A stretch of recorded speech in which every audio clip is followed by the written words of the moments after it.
महाभारत में दानवीर कर्ण ने भगवान श्री कृष्ण को अपनी व्यथा सुनाई, अपनी समस्याएं गिनाने लगा कर्ण। पहली बात कर्ण ने भगवान श्री कृष्ण से कही कि मेरी मां ने मुझे जन्म से ही त्याग दिया। क्या ये मेरा अपराध था कि मेरा जन्म एक अवैध बच्चे के रूप में हुआ? दूसरी बात कर्ण ने भगवान श्री कृष्ण से कही कि आचार्य द्रोणाचार्य ने मुझे शिक्षा देने से मना कर दिया क्योंकि मैं क्षत्रिय नहीं था। उनकी नजर में क्या यह मेरा अपराध था? कर्ण ने तीसरी बात कही कि द्रौपदी के स्वयंवर में मुझे अपमानित किया गया कि मैं राज परिवार का हिस्सा नहीं हूं। क्या यह मेरा अपराध था? मुझे बार बार अपमानित किया गया। तो जवाब में, उत्तर में भगवान श्री कृष्ण ने कहा कि हे कर्ण, अब जरा ध्यान से सुनो। मेरा जब जन्म हुआ तो मेरा जन्म ही कारगर में हुआ। मेरे पैदा होते ही मृत्यु मेरी प्रतीक्षा कर रही थी। जिस रात मेरा जन्म हुआ उस रात मेरे मां बाप से मुझे अलग होना पड़ा। जहां पहुंचा वहां हर वो काम करना पड़ा जो ग्रामीण क्षेत्रों में करना पड़ता है। गायों का गोबर अपने हाथ से उठाना पड़ा। मैं जब छोटा था, चल नहीं सकता था, तब मेरे ऊपर प्राण घातक हमले तक किए गए। बार बार कोशिश की गई ऐसी। ना मेरे पास शिक्षा थी, ना गुरुकुल था। बचपन में ना कोई महल था, ना कोई विशाल सेना थी। लेकिन तब भी मेरा मामा मुझे अपना सबसे बड़ा शत्रु मानता था और जरासंध के प्रकोप की वजह से फिर मुझे यमुना पार से चलकर समुद्र किनारे द्वारका में जाकर बसना पड़ा। अपने परिवार को ले जाकर मेरे भी जीवन में चुनौतियां लगातार रही। अन्याय होता रहा जीवन में कितनी बार। ये महत्वपूर्ण नहीं है कि जीवन में कितनी बार अपमानित किया जा रहा है। ये महत्वपूर्ण नहीं है कि आप उस अपमान, उस अन्याय का जवाब कैसे देते हैं। आपके पास कितना ज्ञान है जिसका आप इस्तेमाल करते हैं और इन सब चुनौतियों को पार करते हुए आगे बढ़ते हैं, क्योंकि जीवन तो भगवान का भी सरल नहीं था। श्रीमद् भगवद गीता, जो महाभारत के मध्य युद्ध की शुरुआत से पहले भगवान श्री कृष्ण ने अपने शाखा अर्जुन 18 अध्याय 700 श्लोक के रूप में सुनाए, उस श्रीमद् भगवद गीता से 5 बातें आज मैं आपके लिए लेकर आया हूं और 5 श्लोक ऐसे लेकर आया हूं जो गीता का सार समझाते हैं। आइए शुरू करते हैं। पहली सीख जिसके बारे में मैं बात करना चाहता हूं। हम सभी को पता है कि भगवान के दर्शन कब होंगे, वो प्रकट कब होंगे, क्योंकि गीता के एक श्लोक में, जिसे हम सबने बचपन में सुना है और याद हो गया है, यदा यदा ही धर्मस्य ग्लानिर्भवति भारत अभ्युत्थान धर्मस्य तदात्मानं सृजाम्यहम्। चतुर्थ अध्याय का श्लोक नंबर 7, जो बताता है कि भगवान के दर्शन कब प्रकट होंगे। इसका हिंदी अर्थ निकालोगे तो निकलता है कि जब जब धर्म की हानि होगी, जब जब अधर्म बढ़ने लगेगा, तब तक मैं अपने स्वरूप को रचने लगूंगा। इस दुनिया में ऐसा कौन सा समय है जब संकट नहीं होता? ऐसा कौन सा समय है जब अधर्म नहीं बढ़ता है? तो क्या भगवान प्रकट हो जाते हैं? हम में से बहुत सारे लोगों ने वो श्लोक को समझ तो लिया है, लेकिन उसके ही आगे भगवान श्री कृष्ण ने उसी श्रीमद् भगवद गीता में कहा है कि जन्म कर्म च मे दिव्यमेवं यो वेत्ति तत्वतः त्यक्त्वा देहं पुनर्जन्म नैति मामोति सो अर्जुन। भगवान श्री कृष्ण ने कहा कि मेरा जन्म तो होगा, लेकिन मेरा जन्म और कर्म अलौकिक है। वो इन चर्म चक्षुओं से देखा नहीं जा सकता। वह अलौकिक है, वो दिव्य है। उस दर्शन के लिए आपको निर्मल होना होगा। उस दर्शन के लिए आपको मोक्ष प्राप्ति के रास्ते पर चलना होगा। वो रास्ता क्या है? वो भी भगवान श्री कृष्ण ने श्रीमद् भगवद गीता में बताया। ओम का जाप, मेरा ध्यान, यही वो रास्ता है जिसके जरिए, जिसे रास्ते पर चलकर आप उन प्रभु के दर्शन पा सकते हैं। दूसरी बात श्रीमद् भगवद गीता का सार समझाती है। श्रद्धा प्रभु के दर्शन करने हैं, उस रास्ते पर चलना है, तो श्रद्धा बहुत आवश्यक है। भगवान श्री कृष्ण ने चतुर्थ अध्याय में श्लोक 39 में कहा, श्रद्धा वालभते ज्ञानम तत्परः संयंतेन्द्रियः ज्ञानम लब्ध्वा पराम शांतिम चिरेणा गच्छति।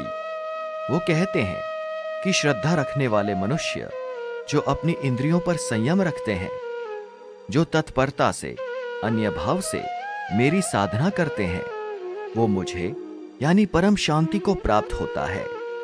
भगवान श्री कृष्ण ने आगे श्रीमद् भगवद गीता में 9वें अध्याय के श्लोक 26 में एक बात और कही, पत्र पुष्प फल जल जो भी अर्पण कर रहा है, श्रद्धा भाव से उसे मैं प्रेम सहित स्वीकार करता हूं। और कहा है कि भाव अवश्य सुख निधन करुणा भवन वो सुख के भंडार हैं, वो करुणामयी है, लेकिन वो भाव के वश में है। जहां भाव है वहां भगवान है। ये दूसरी जो सीख है ये सिखाती है कि श्रद्धा के साथ समर्पण के साथ उस परमात्मा की पूजा करना बहुत जरूरी है। जहां आपका भाव डगमगाया कि काम नहीं बन रहा, कहीं और चला जाता हूं, किसी और दरवाजे को खटखटाता हूं, वहीं सारा खेल गड़बड़ हो जाता है। इसीलिए श्रद्धा में कमी कभी मत आने देना। तीसरी बड़ी बात जो समझने वाली और सीखने वाली है, श्रीमद् भगवद गीता में 6ठे अध्याय के 5वें श्लोक में भगवान श्री कृष्ण ने कहा उद्धरे दात्मना आत्मनः नात्मानमव साधयेत आत्मैव हयात्मनो बंधुरात्मैव रिपुरात्मनः। हिंदी अनुवाद अगर करें श्लोक का तो निकलता है कि अपने द्वारा अपना इस संसार सागर से समुद्र से उद्धार करें और अपने को अधोगति ना डालें। भगवान श्री कृष्ण कहते हैं क्योंकि पार्थ हम स्वयं अपनी आत्मा के मित्र हैं और शत्रु। और थोड़ा समझो तो आत्मना अपने द्वार, आत्मनम अपने आप का उद्धार करें, आत्मानम अपने आत्मा को अधोगति में ना पहुंचाएं।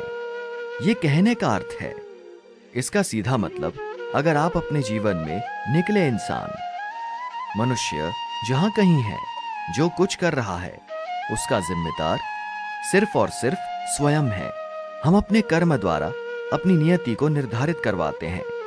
हम ही अपनी आत्मा के सबसे अच्छे मित्र हैं और हम ही अपनी आत्मा के सबसे बड़े शत्रु। हम विकारों में फंस करके, मोह में, लाभ में, काम क्रोध इन सब में फंस करके अपने आप को गलत रास्ते पर ले जा रहे हैं। हमारी आत्मा को पता होता है कि हम गलत रास्ते पर जा रहे हैं, लेकिन चले जाते हैं उन विकारों के पीछे। हमारे पास ये ऑप्शन है कि हम अपनी आत्मा का सबसे अच्छा मित्र बने, सबसे अच्छा दोस्त बने और इस संसार सागर से पर चलें। पार चलने की प्रक्रिया क्या है वो मैंने आपको पहली लर्निंग में अभी बताई। अब चौथी बात आती है कि भगवान को सबसे प्रिय कौन लगता है, उनका सबसे प्यारा भक्त कौन है, तो ये भी उन्होंने बताया। श्रीमद् भगवद गीता के 12वें अध्याय के श्लोक नंबर 15 में उन्होंने कहा कि यस्मान्नोत विजते लोकान्नोत विजते च यह हर्षमर्ष भयोद वे गए मूर्खतो यह स च में प्रियः। कहने का मतलब यह है जिससे किसी को कष्ट नहीं पहुंचता है, जो किसी के द्वारा विचलित ना हो, जो सुख में, दुख में, चिंता में, खुशी में, हर्ष में संभाव रहता हो, वो मुझे अत्यंत प्रिय है। भगवान श्री कृष्ण कहना चाहते हैं जो संभाव हो चुका है, जो प्रभु की मर्जी मान करके चल रहा है कि जो हो रहा है वो करवा रहा है, अपने आप को संभाव कर चुका है, वो भक्त मुझे प्रिय है। रियल लाइफ एग्जाम्पल नहीं तो हमें अपने व्यवहार में किसी को ठेस नहीं पहुंचानी चाहिए। रियल लाइफ एग्जाम्पल लिया जाए तो हमें अपने व्यवहार से किसी को ठेस नहीं पहुंचानी चाहिए। हमारी बातों से कोई उदास ना हो जाए, हमारी बातों से परेशान ना हो जाए, इतना तो हम कर ही सकते हैं। अपनी वाणी में इतना संयम तो ला ही सकते हैं। लेकिन दुनिया में लोग कोशिश करेंगे आपको ठेस पहुंचाने की, आपको गुस्सा दिलाने की, आपको क्रोधित करवाने की, आपसे उल्टा सीधा बुलवाने की। लेकिन उनसे बचना है। जब हम ड्राइव कर रहे होते हैं, सड़क पर होते हैं, रॉन्ग साइड से कोई चल रहा हो, कोई पीकर चल रहा होता है, तो उससे अपनी गाड़ी बचाना, अपनी जान बचाना भी हमारी जिम्मेदारी है। बस इतनी सी बात है। और अंत में सबसे महत्वपूर्ण बात, जब आपको लगे कि सारे रास्ते बंद हो गए हैं, अब तो कुछ समझ में नहीं आ रहा क्या करना है, तो इसका भी सॉल्यूशन दिया गया है 18वें अध्याय के श्लोक 66 में।